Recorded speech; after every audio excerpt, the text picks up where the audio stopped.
relativamente, bueno, me dice que está grabando. Y yo le Sí, dije que empecé a grabar la clase. muy bien. Entonces, vamos a definir las ventajas comparativas como la capacidad de un país de producir un bien a un costo relativamente menor que el de otros bienes en comparación a otros países. Así de simple.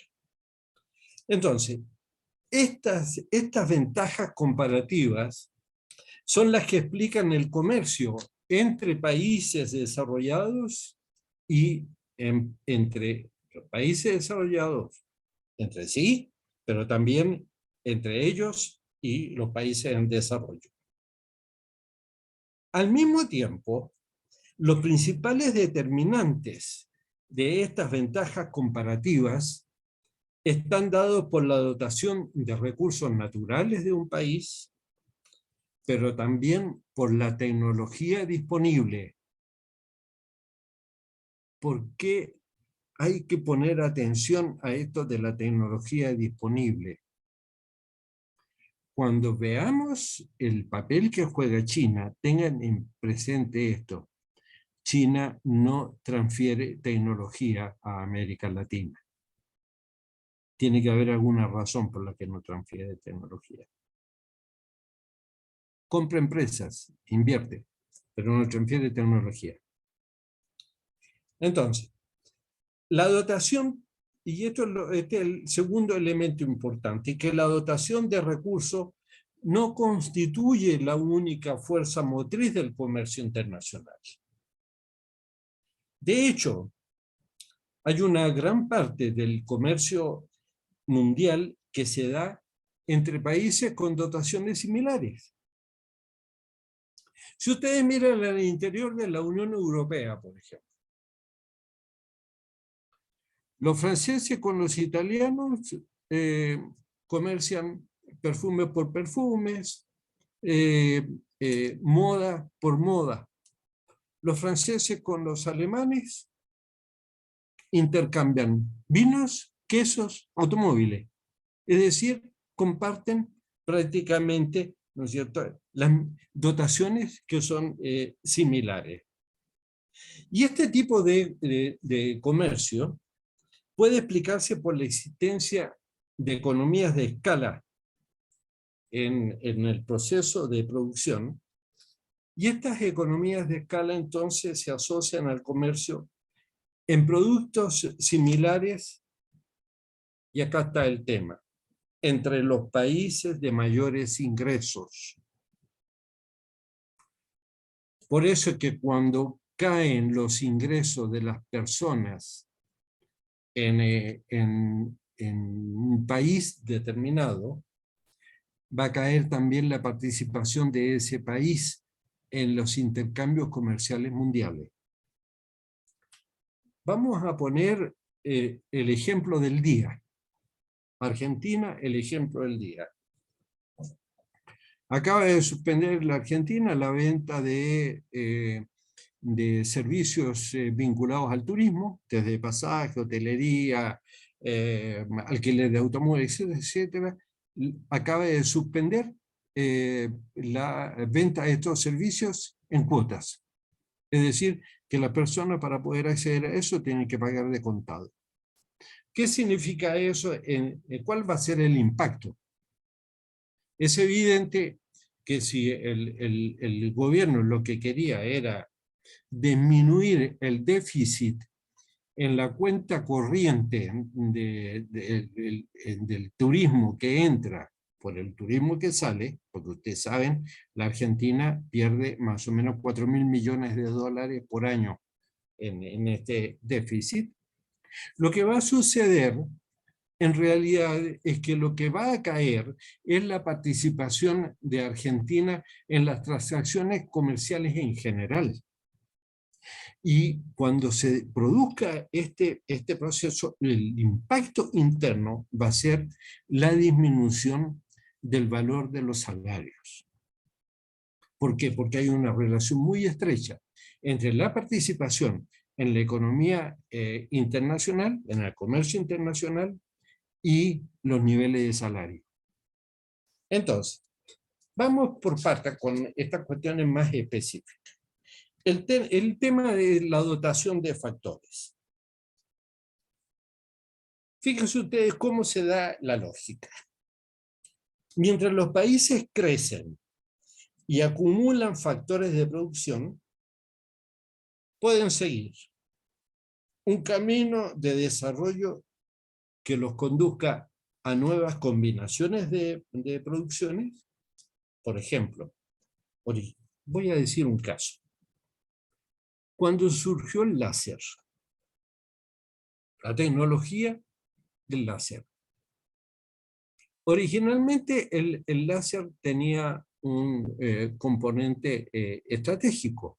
Fue diseñado como un instrumento dentro de las nuevas armas estratégicas globales, ¿cierto? La idea de que con un rayo láser se podían destruir desde aviones hasta cohetes y satélites.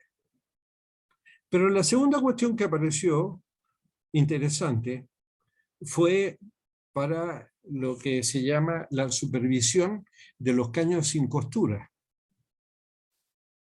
Caño es el tubo, ¿no es cierto? El tubo. Bien, los caños en el mundo son muy pocos los países que, por supuesto todos los países, por ejemplo, desarrollados de Europa Occidental, digo, no todos, digo, Italia, Alemania, Francia, España, Gran Bretaña, los Países Bajos, y después Estados Unidos, Canadá, producen caños sin costura. En el resto del mundo, Argentina fue durante décadas el único país del tercer mundo que producía caños sin costura.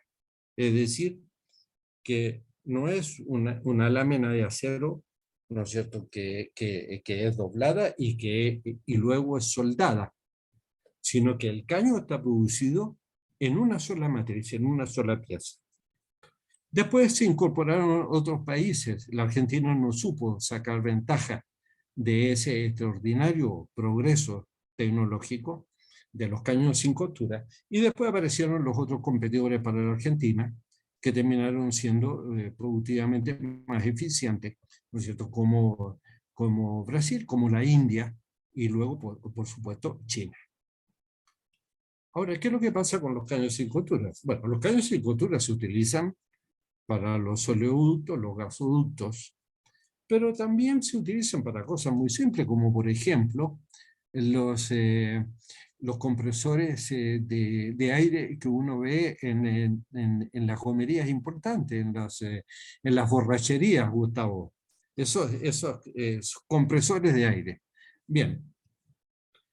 El problema de la colada del caño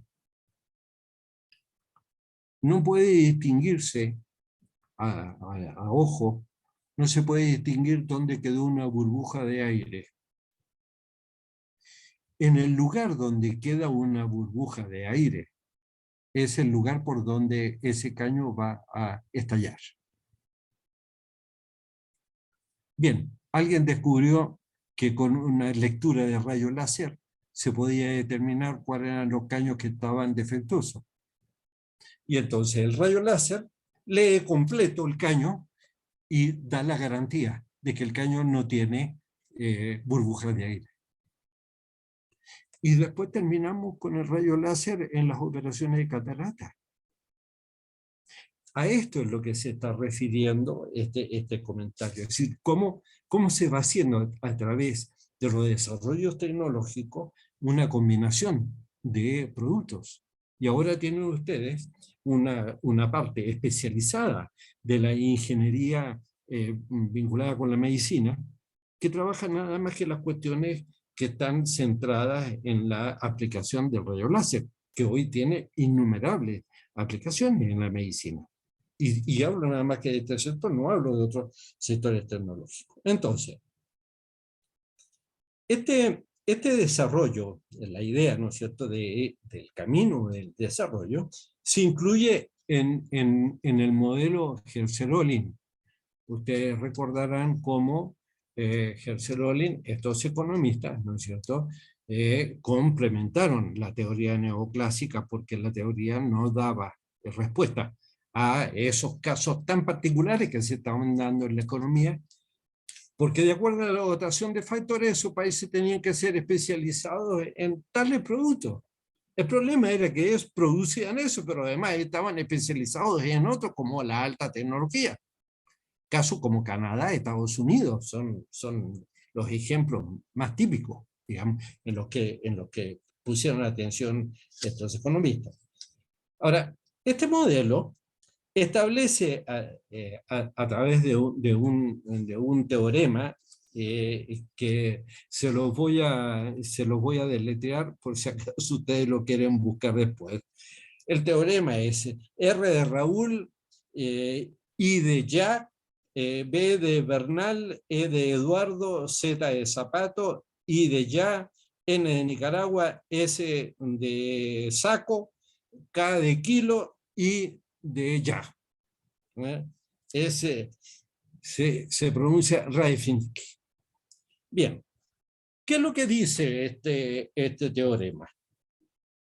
Que la acumulación de capital aumenta la producción de productos intensivos en capital y disminuye la producción de productos de mano de obra intensivo.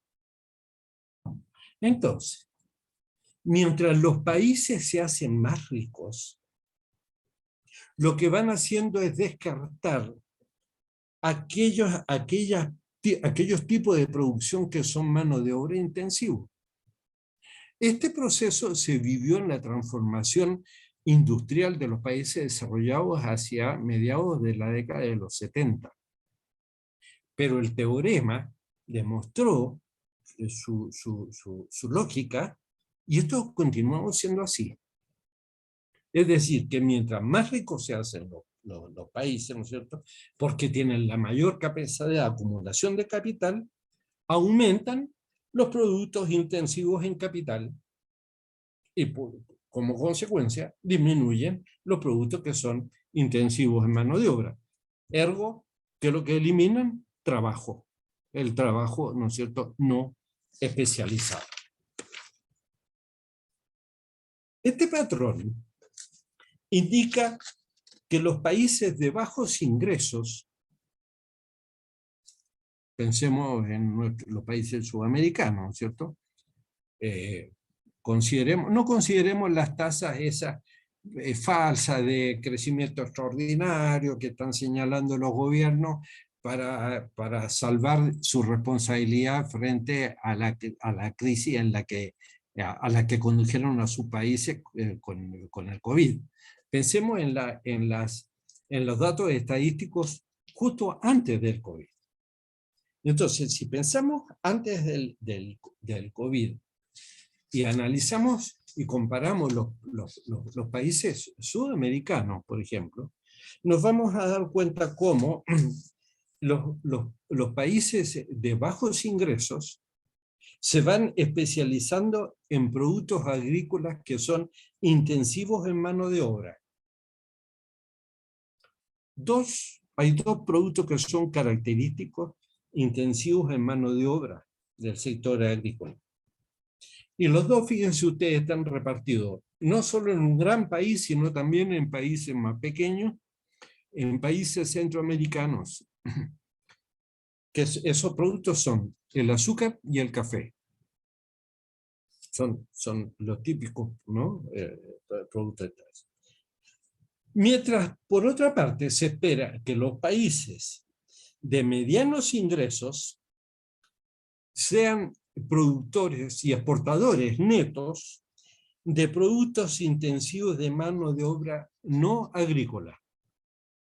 Y aquí ustedes pueden ver que entre los productos intensivos en mano de obra no agrícola tienen todo el vestuario, no la moda, sino lo que se llama tradicionalmente los textiles, ¿no es cierto?, el calzado y los productos del mobiliario doméstico, ¿cierto? Que son derivados del tratamiento de madera, ¿no es cierto? Y de concentrado de restos de madera. El rango diverso del punto de dotación de países de bajos ingresos implica que más probablemente tengan distintas vías de desarrollo. Es decir, que dentro de esa producción que está especializada en la utilización de mano de obra, se vayan especializando en trabajos, ¿no es cierto?, de menor ingreso y de menor valor, pero trabajos no agrícolas diferenciados, ¿no es cierto? Por ejemplo, no todos en Sudamérica fabrican zapatos, ¿no? Un dato muy interesante. Fíjense ustedes que Brasil, por ejemplo, se ha ido especializando en la producción de zapatos. Y yo he seguido este fenómeno porque, por ejemplo, en Chile, las dos fábricas que eran famosas por producir zapatos finos, especialmente zapatos de hombre, que tenían más de 50 años, cerraron.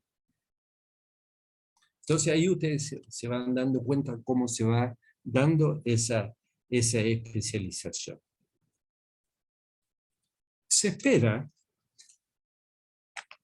un movimiento desde la producción agrícola, mano de obra intensiva, hacia productos agrícolas de mayor capital intensivo y posteriormente hacia manufacturas de capital intensivo.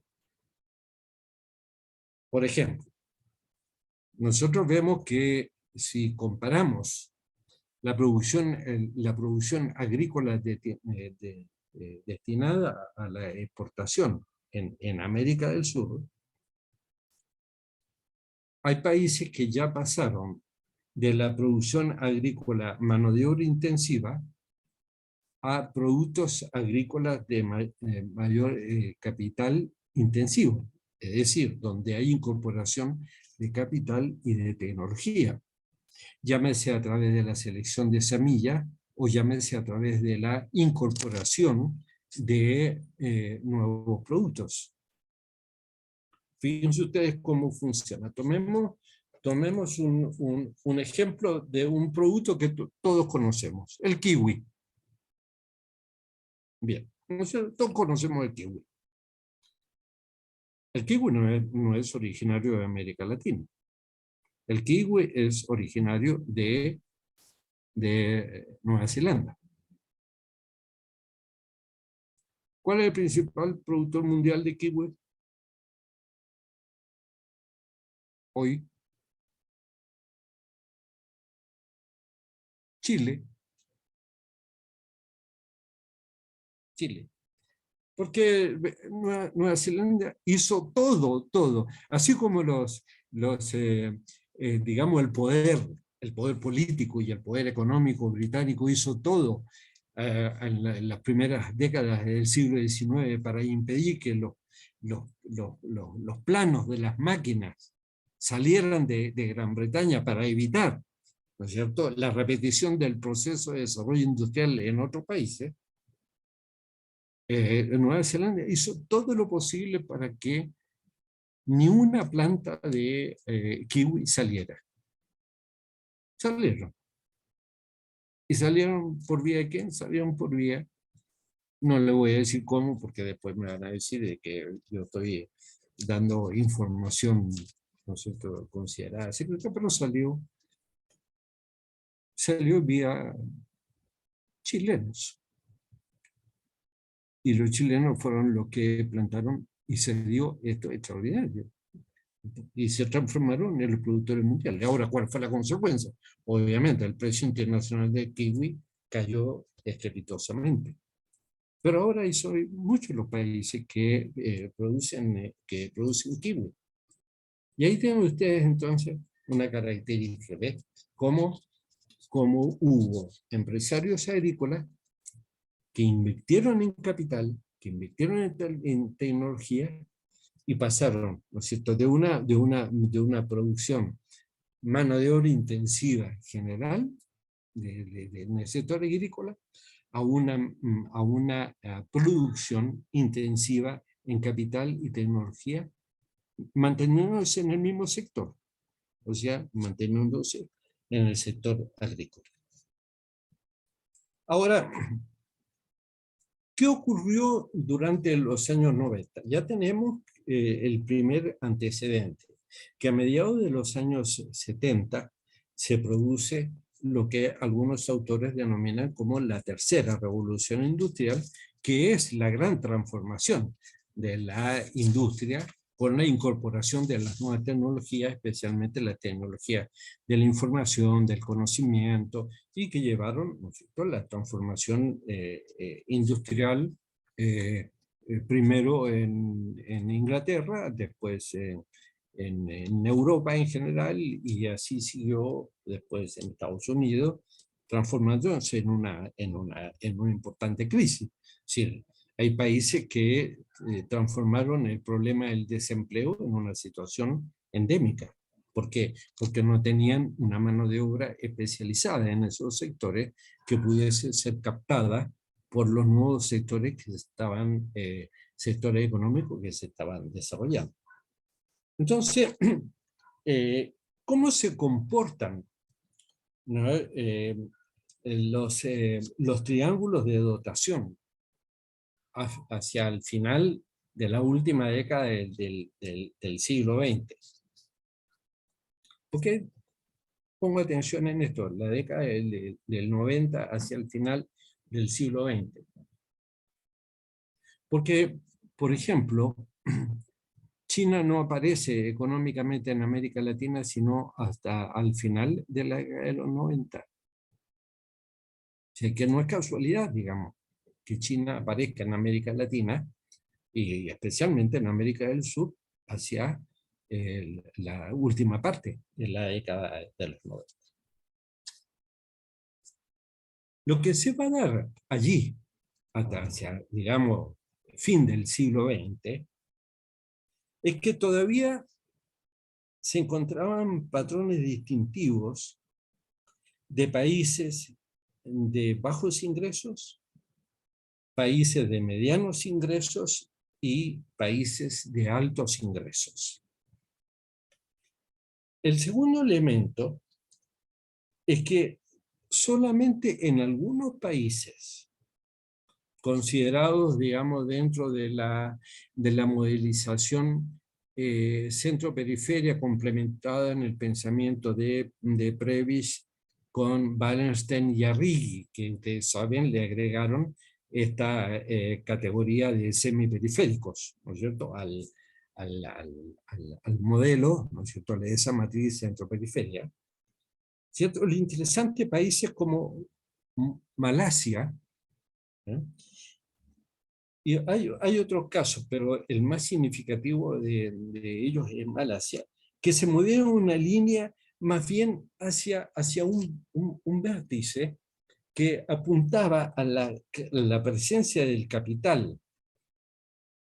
Y entonces lo que sucedió es que era como que el capital estaba ayudando a que se produjera un proceso de especialización, diríamos positiva, ¿no es cierto?, que iba a empujar los ingresos de los trabajadores hacia el alza, el aumento.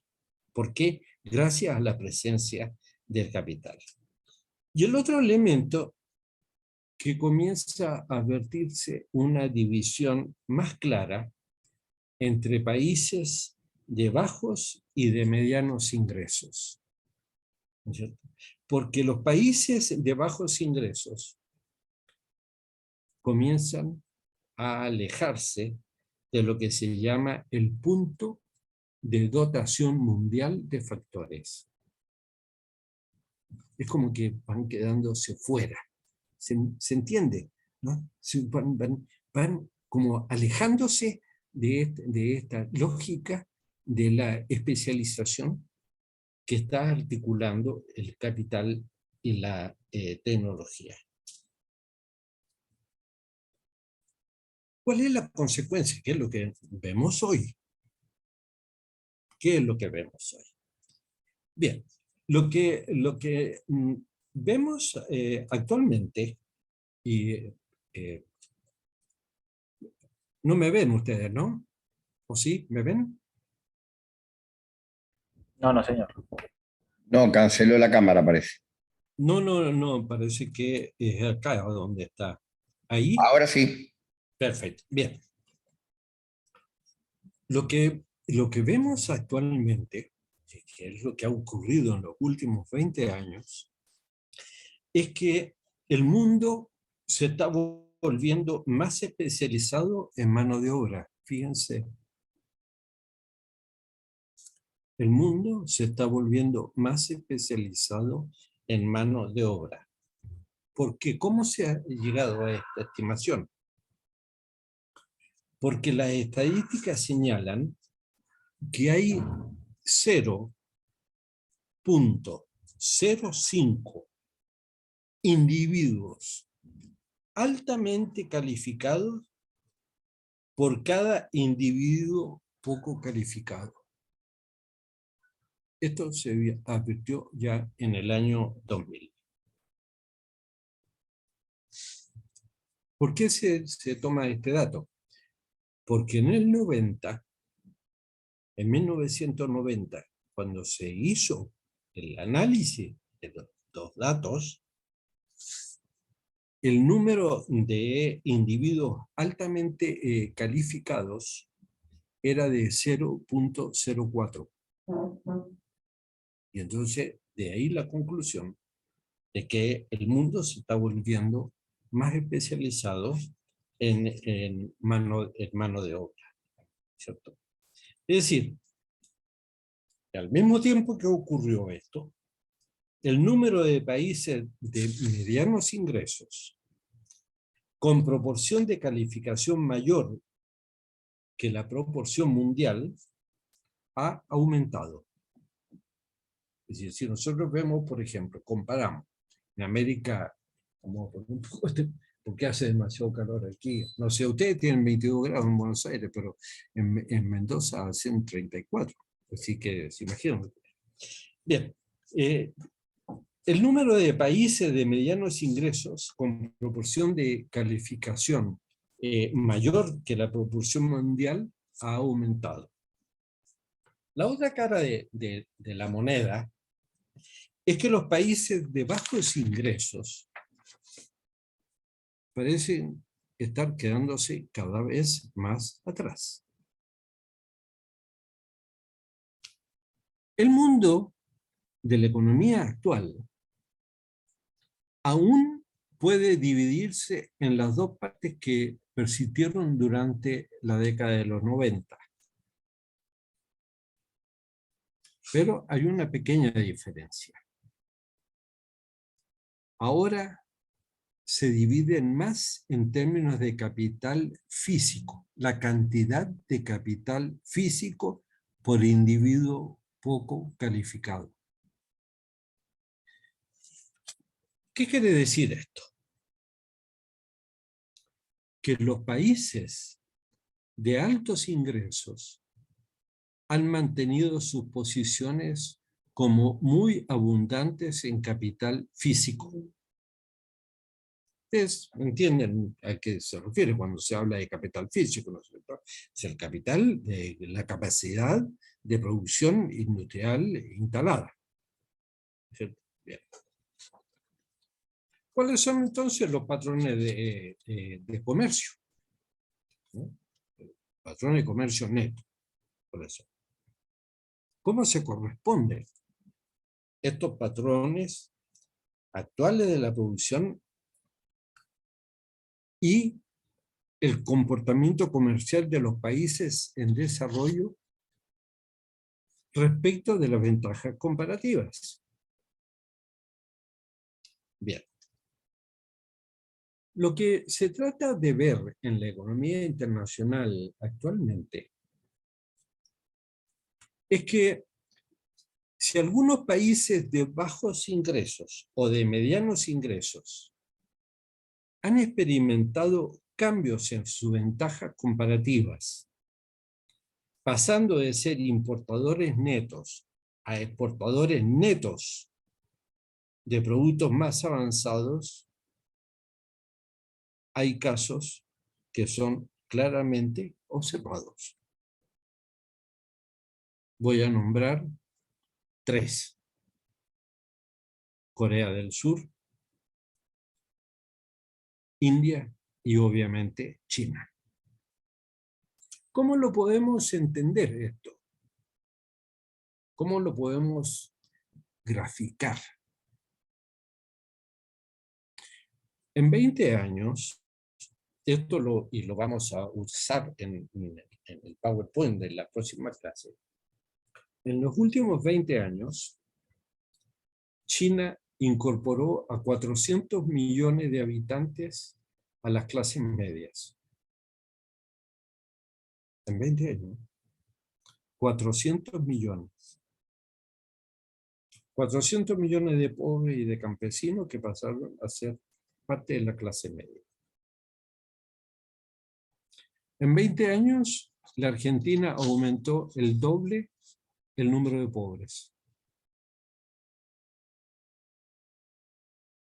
Exactamente. De 10 millones a 20 millones. En 20 años. Entonces,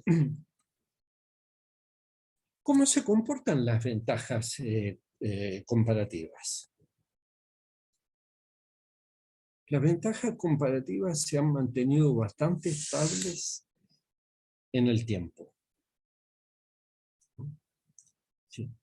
Las ventajas comparativas de países de bajos y medianos ingresos se encuentran actualmente principalmente en productos de uso intensivo de la tierra, intensivos en mano de obra,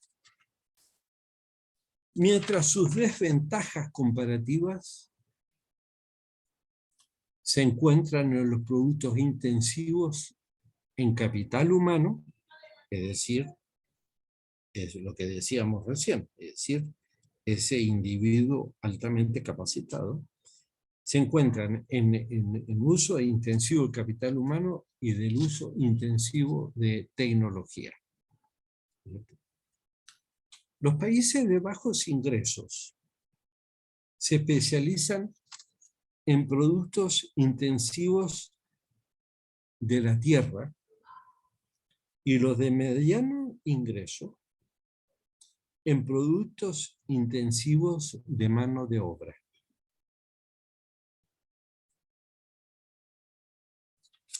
La acumulación de capital físico, ese capital instalado, podría verse como un signo de desarrollo económico. Sin embargo, lo que se advierte en la economía internacional actualmente es que hay muy pocos países que son capaces de aumentar sustancialmente sus proporciones capital-trabajo en relación a esa misma proporción que tienen los países desarrollados. Hay una decena de países en desarrollo que pasaron de ser exportadores netos en los años de 1990 a importadores netos en el año 2000. La cuestión entonces es ver cuál es la dotación de factores que caracterizan sus exportaciones y la dotación de factores que caracterizan sus importaciones. Cuando se llega al comercio neto de productos de uso intensivo del capital humano, los resultados son más claros. Entonces, mientras la mayoría de los países en desarrollo poseen una desventaja comparativa, hay unos pocos países, principalmente países de medianos ingresos del sur de Asia, Indonesia, Tailandia, Malasia, Hong Kong, que han tenido el éxito de convertirse en exportadores netos. Entonces, aquí está la cuestión que yo les pido que ustedes guarden para cuando analicemos las relaciones con China.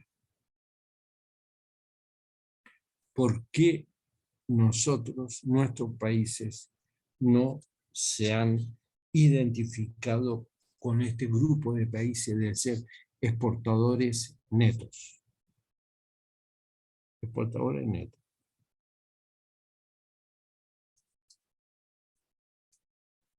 Veamos los ejemplos.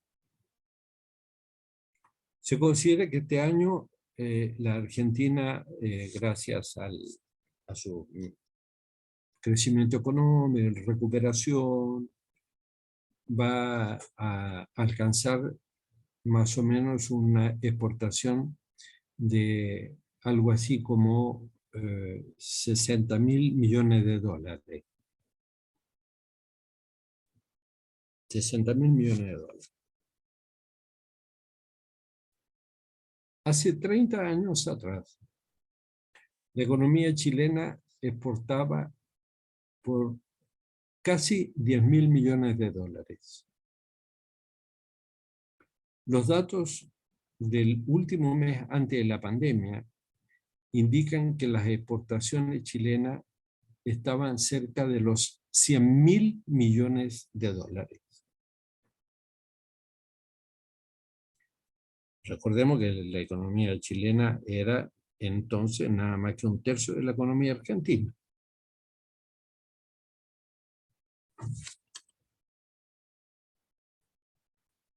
¿Cómo entonces se aplica lo que hemos señalado antes desde el punto de vista de los ingresos de las personas?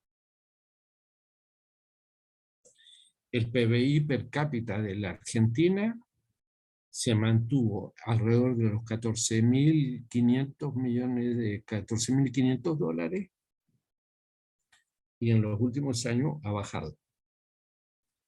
Y el PBI de Chile subió de los 20.000 dólares.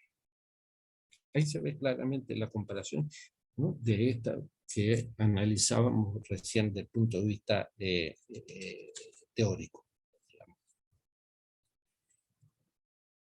Para resumir,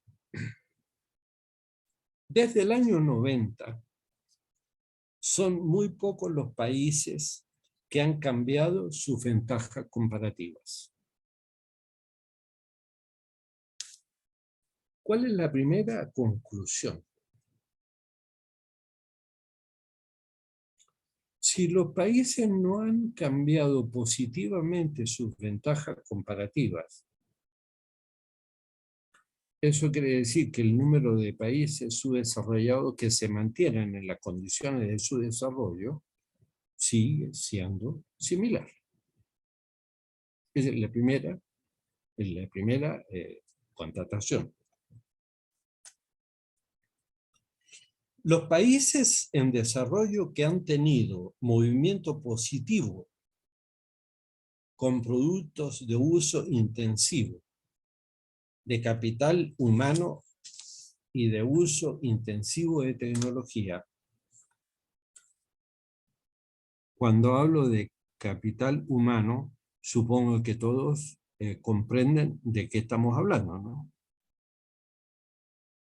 No vayan a confundir un trabajo intensivo en mano de obra con un trabajo de capital humano.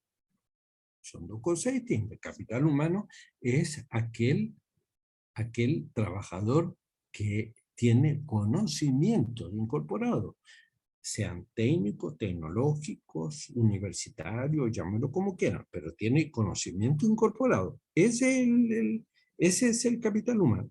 Entonces, volvemos a decir, los países en desarrollo que han tenido un movimiento positivo con productos de uso intensivo de capital humano y de uso intensivo de tecnología, se encuentran principalmente en el sur de Asia. Vaya sorpresa si todos sabemos por qué. Entonces, el comercio mundial se va extendiendo rápidamente y crecientemente a ser concentrado en la región Asia-Pacífico. Y la razón es esta. Bien.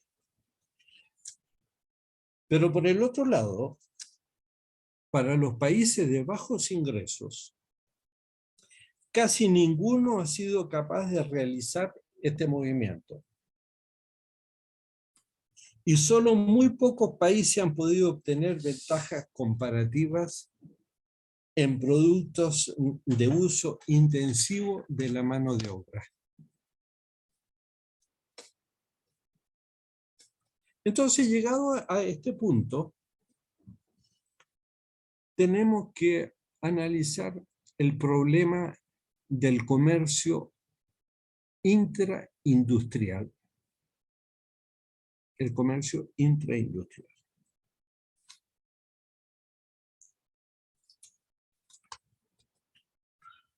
Lo que habíamos venido discutiendo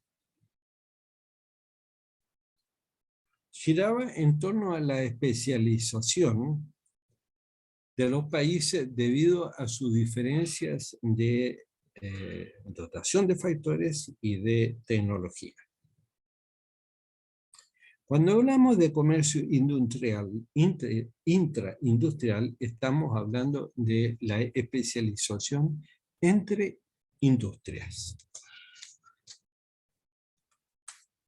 La participación del comercio intraindustrial en el comercio total mundial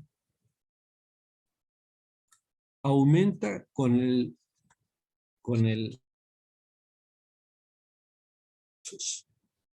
es decir, que si los habitantes de un país reciben más ingresos, la razón de que reciben más ingresos es que su país participa más en el comercio intraindustrial. ¿Se entiende? Hay una relación estrecha entre el aumento de los ingresos y la participación del país en el comercio intraindustrial. Voy a darle una explicación simple que después vamos a utilizar también al analizar las relaciones con China. Existen dos grandes redes globales que son denominadas como cadenas de valor.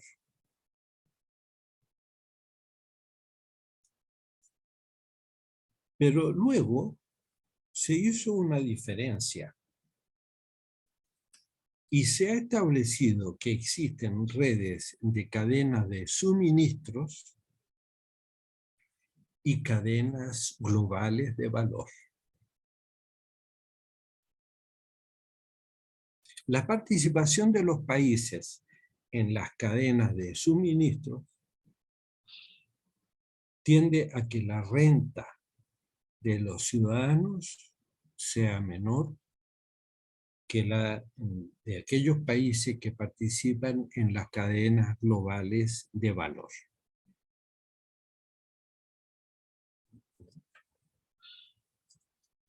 Entonces,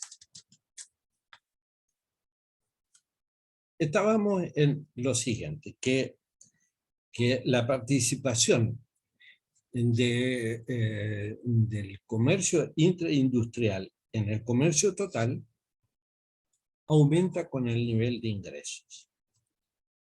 Hay un pequeño grupo de países de medianos ingresos que tiene alrededor del 50% de comercio intraindustrial en el comercio total. Más o menos el 50%. Lo otro es, el otro 50% es trabajo, es producción, mano de obra intensiva, digamos, de manera general. Bien. Este grupo de países tiene más o menos el 50% de comercio intraindustrial en el comercio total.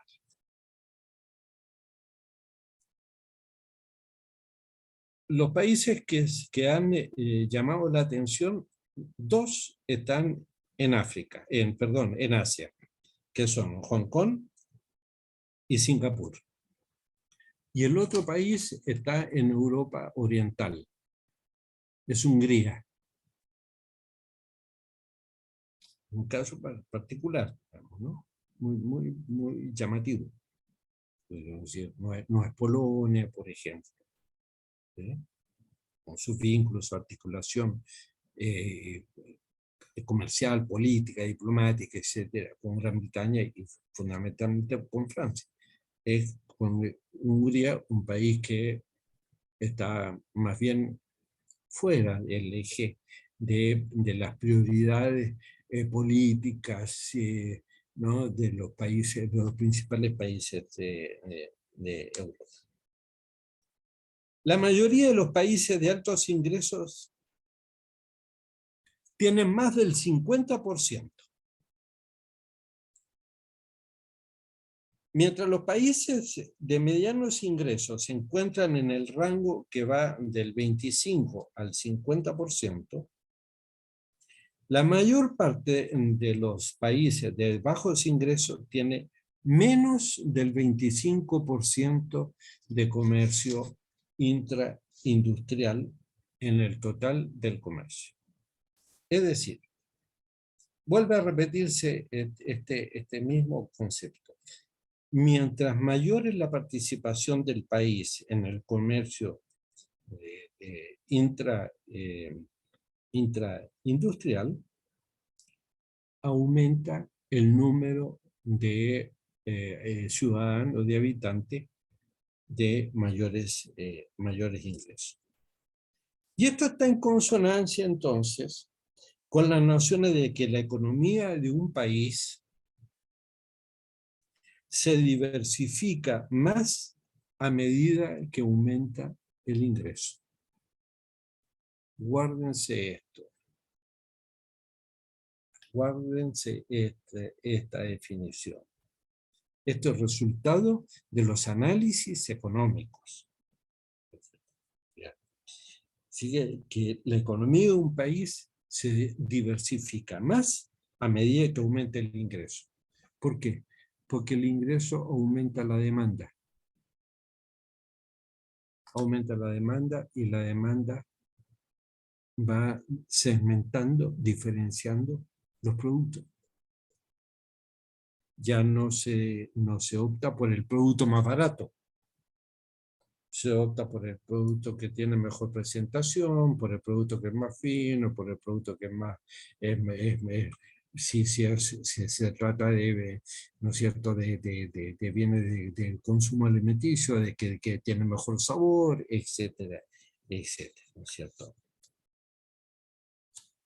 La segunda constatación es que existe un volumen mayor de comercio entre los países más ricos. Es decir, que mientras un país se va haciendo más rico, va participando más en el comercio mundial y va intercambiando más bienes con otros países de similar desarrollo y de mayor desarrollo.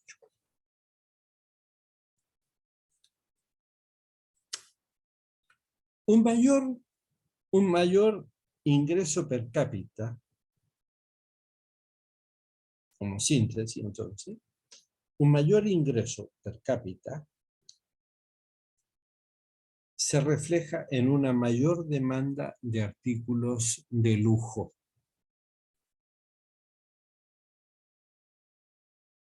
Una mayor demanda de artículos de lujo.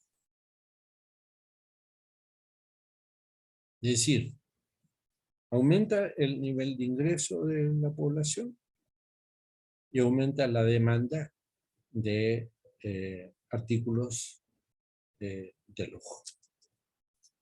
Cuando viene la crisis, ustedes pueden ver por las ciudades del interior de nuestros países, que a medida que aumenta la crisis, los primeros negocios de venta que van cerrando son aquellos que se especializan en productos de, digamos, de consumo por sectores de altos ingresos.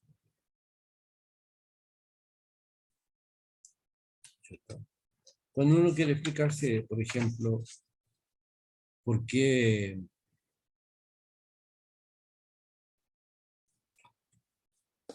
Falabella, por ejemplo, se retiró del mercado argentino. Porque se fue. Porque se fue y levantó todas ¿no es cierto? Sus puntos de venta en Rosario, en Buenos Aires, la capital federal, en Mendoza, en Córdoba, etc. ¿Por qué? Porque a diferencia de la matriz de esa multinacional de retail, la diferencia entre Argentina y otros países, podríamos decir Perú, incluso Chile, era que en Argentina los bienes que comerciaba Falabella eran para sectores de medianos y altos ingresos. Muebles relativamente finos, madera, no aglomerados, sino madera, ¿no? Madera, producto, por ejemplo, juegos de comedor traídos de Indonesia, ¿sí? De madera dura. ¿Sí?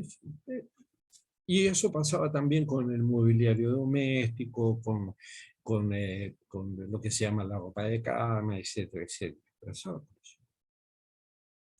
Pero ¿qué es lo que sucedió? Comenzaron a bajar los ingresos de la sociedad. Como comenzaron a bajar los ingresos de la sociedad, bajó la demanda de productos considerados, digamos, de lujo. Y eso afectó directamente, entonces, a las empresas que estaban imaginadas, pensadas, de acuerdo a las características del mercado argentino como había sido antes, que caracterizaba, digamos, a la población argentina respecto de cualquier otro país. En su forma de vestir, ¿no es cierto?, la buena pilcha, etcétera, etcétera, todo ese tipo de cosas. Cuando esa demanda entonces cayó, ya no tenía sentido seguir con ese negocio. Por eso que se paró. Estaba clarísimo. Es decir, no iban a bajar, digamos, a vender, bien, ya no vendemos perfumes franceses, vamos a vender similares, vamos a vender los similares, marca, similares. No bajaron a eso. Porque para eso ya hay otro mercado, hay otro comercio, hay otra cadena. Hoy escuchaba a un periodista deportivo en la radio hablando de la crisis esta que va a generar el tema de la eliminación de la venta de servicio de turismo en cuotas por tarjeta de crédito. Y decía, yo no me puedo comprar un traje de 30.000 pesos Entonces no tengo que ir a comprármelo en Barrio Norte, o en La Recoleta, o en la Avenida Callao. Tengo que comprarme el traje donde me lo compré siempre, donde vale 4.000 pesos, pero para eso tengo que irme a la provincia de Buenos Aires. Me voy a la provincia, al barrio, ¿no es cierto? La CIME de sectores populares, y ahí voy a encontrar un traje por 4.000 pesos. Bueno, y eso es lo que pasa con los países. Eso mismo se va repitiendo. Entonces, acá vamos y yo, como le digo, le voy a mandar a través de Roberto y de Hernán, les voy a mandar este link del artículo que trabajamos sobre el comercio entre la Unión Europea y América Latina, porque es interesante ver cómo se han comportado, eh, eh, cómo se han comportado las exportaciones a la Unión Europea.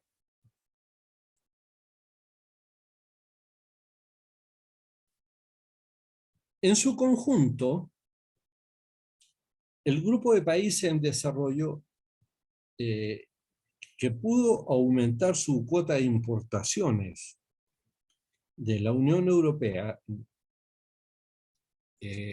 pasó del 45% en 1990 a casi un 55% 10 años después. Es decir, que más o menos el 20% del total de exportaciones de países en desarrollo puso a la Unión Europea como uno de los más importantes mercados de exportación para el mundo en desarrollo. Es decir, podríamos argumentar que el discurso de la cooperación internacional de la Unión Europea es que más países más países en desarrollo exportan bienes de su producción local, nacional, a la Unión Europea. Y esto se dio desde países de bajos y medianos ingresos, no de países de medianos hacia altos ingresos, los que fueron creciendo, digamos, sobre ese 50% de lo que hablábamos recién, ¿cierto? Hay un patrón general de divergencia creciente entre los dos grupos, o sea, entre el grupo de bajos ingresos y los grupos de medianos ingresos. Mientras el grupo de países de medianos ingresos aumentó su participación comercial en la Unión Europea hacia fines del siglo XX, aumentó su participación, el grupo de bajos ingresos fue continuamente a la caída en su participación en las exportaciones hacia la Unión Europea. Y esto entonces vuelve a confirmar la misma característica. Para un mercado de altos ingresos, los niveles de consumo y de demanda de productos importados tienden a ser de aquellos países que justamente producen bienes que son mucho más sofisticados que los países, que la producción de los países de bajos ingresos. El valor en dólares constantes de las exportaciones de países de bajos ingresos hacia la Unión Europea disminuyó cerca de un 20%. Es decir, que si el discurso de la cooperación económica internacional de la Unión Europea era promover las exportaciones de los países de menores ingresos para aumentar su calidad de vida, para mejorar los ingresos y mejorar las condiciones de vida de esa población, la realidad es que esos países redujeron su participación en la demanda de la Unión Europea un 20%. Y entonces, el problema es que los países de bajos ingresos están en un contraste con el grupo de países de medianos ingresos. O sea, comparando nada más que con la Unión Europea, que se supone que es el comercio protegido, que de todos los países desarrollados es el más abierto para los países del tercer mundo, se produce, ¿no es cierto?, este impacto. Las cuotas de exportación del norte de África, de Medio Oriente, de Sudamérica y del África del sur del Sahara cayeron notablemente. En su lugar, aumentaron las importaciones de la Unión Europea desde regiones del este de Asia, del sur de Asia y del resto del mundo, donde el desarrollo de la participación en el comercio internacional para estas regiones puede atribuirse a algunos países del centro y del este de Europa que se transformaron entonces en los nuevos demandantes de productos para estos países. Entonces, ahora pasamos al problema del comercio y cómo se relaciona esto con la ayuda a los países en desarrollo. Porque si el discurso internacional fue la promoción de la cooperación gracias a las negociaciones favorables para las exportaciones de los países con bajas dotaciones de factores de capital y de tecnología, entonces se supone que eso debía corresponderse con los datos estadísticos que dirían que hay un aumento en la demanda de la Unión Europea respecto de las importaciones procedentes de esos países. Lo que sucede es todo lo contrario.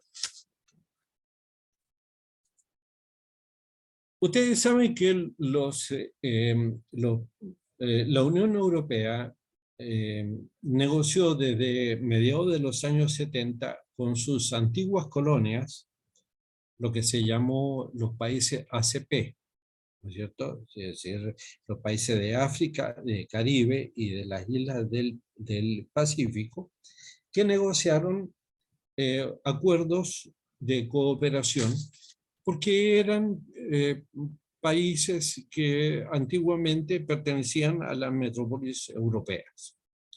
Y esos acuerdos llamados ACP, que se negociaron en lo que se llama la Convención de Lomé, se renegociaron hace unos pocos años atrás en lo que se llama los acuerdos de Cotonú.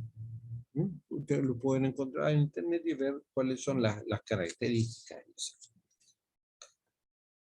¿Por qué? Porque la idea de los países de la Unión Europea para favorecer a sus ex colonias fue hacer un proceso de eliminar las preferencias comerciales hacia esos países y reemplazarlas por áreas de libre comercio en la Unión Europea. Áreas de libre comercio negociados entre la Unión Europea y agrupaciones regionales de países en desarrollo.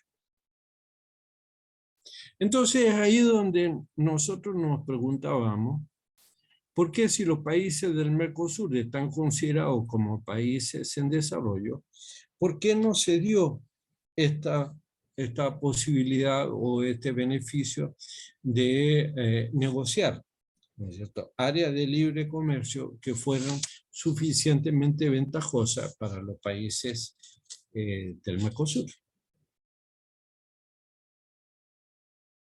Y entonces ahí entra en contradicción la realidad de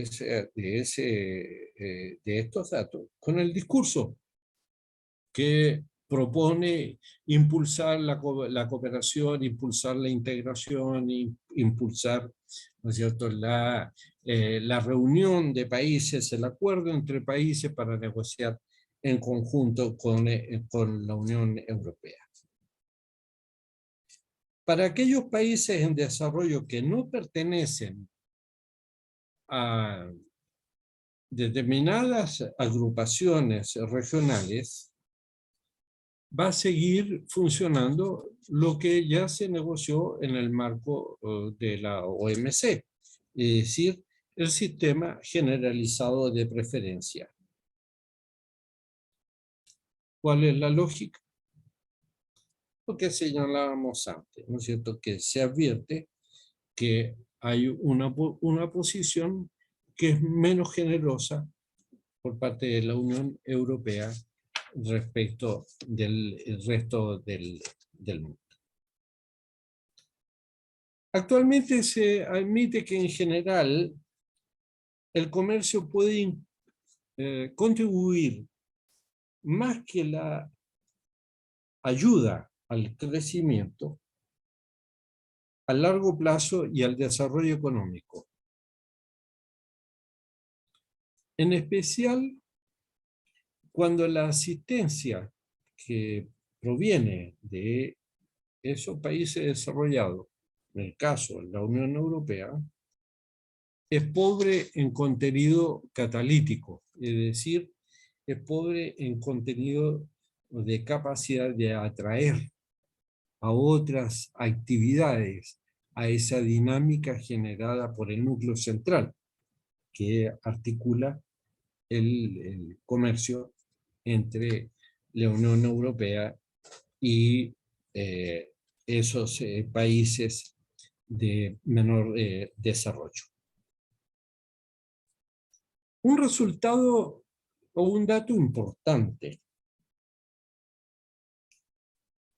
es que aunque los países en desarrollo han experimentado un importante crecimiento en su participación en las exportaciones mundiales desde los años 90, no parece que esto haya tenido un efecto en la estructura mundial de especialización. Es decir, que los países en desarrollo, salvo contadas excepciones, se han mantenido más o menos especializados en las mismas dotaciones de factores con las que habían sido identificados décadas atrás.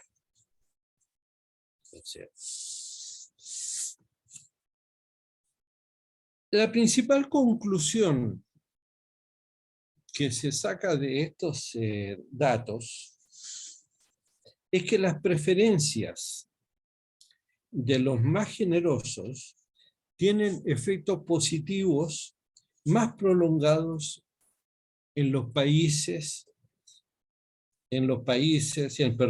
las exportaciones de los países destinatarios. Por tanto, por ejemplo, los países que en nuestra región están integrados en los acuerdos de Cotonú, como varios del Caribe, por ejemplo, ¿cierto?, parecen que han sacado más provecho, seguido por los países mediterráneos, es decir, seguido por los países que tienen sus costas, ¿no es cierto?, que comparten costas con el Mediterráneo. Por otro lado, no existen efectos para aquellos países que solo consiguen preferencias bajo el sistema generalizado de preferencias. Por ejemplo, nosotros no estamos beneficiados por el sistema generalizado de preferencias.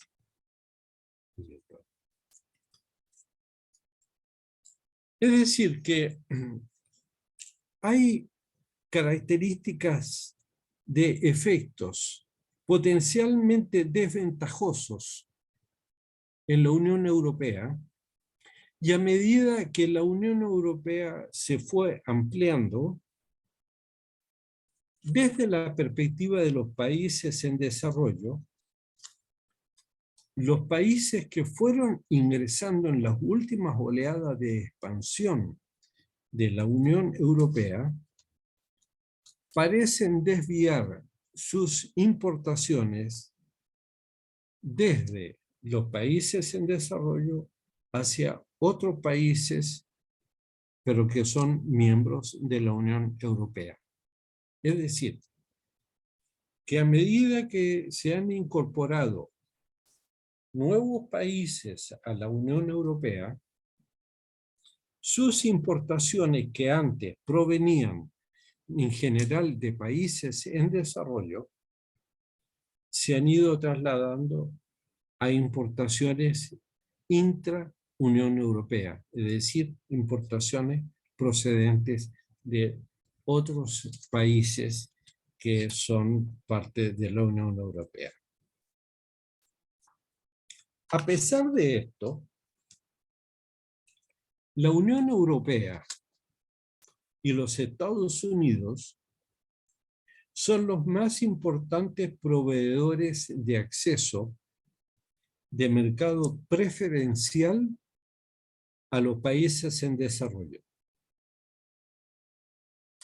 A pesar de que los esquemas de preferencia otorgados por los Estados Unidos y por la Unión Europea difieren en la profundidad, en la cobertura y en general las preferencias comerciales de la Unión Europea se consideran que son más beneficiosas que las de los Estados Unidos. Desde mi punto de vista, la razón es que esas preferencias comerciales, en el caso de los Estados Unidos, están muy atadas a la voluntad del gobierno en ejercicio en Estados Unidos y de la predisposición que tenga el secretario de Comercio para impulsar o promover, ¿no?, las preferencias a brindar a los países en desarrollo. Ahora entonces vamos a ver cómo las políticas de cooperación norte-sur pueden ser consideradas como promotoras del crecimiento económico. Vamos a ver, a hacer una pincelada de la realidad y del fracaso en las relaciones económicas internacionales para sacar algunas experiencias de dónde estamos situados en América Latina y particularmente a nosotros que nos interesa el Mercosur. Bueno, vamos a parar unos 10-15 minutos y seguimos con esta parte que sería ya la última referida a análisis teóricos y estudios empíricos, ¿no?, para tener un marco general del contexto en el cual se dan las relaciones económicas, particularmente en el contexto en el cual se van a dar las relaciones económicas entre América Latina y China. Así que paramos entonces unos 10, 15 minutos y retomamos. ¿De acuerdo? ¿Desconectamos y volvemos o dejamos así en pausa? Como ustedes quieran, como ustedes quieran. Si quieren, Para mí, desconectamos y volvemos. bien. Como Son ustedes. 20:03, volvemos 20:15. Muy bien. Perfecto. Volvemos 20:15. Muy bien. Ok.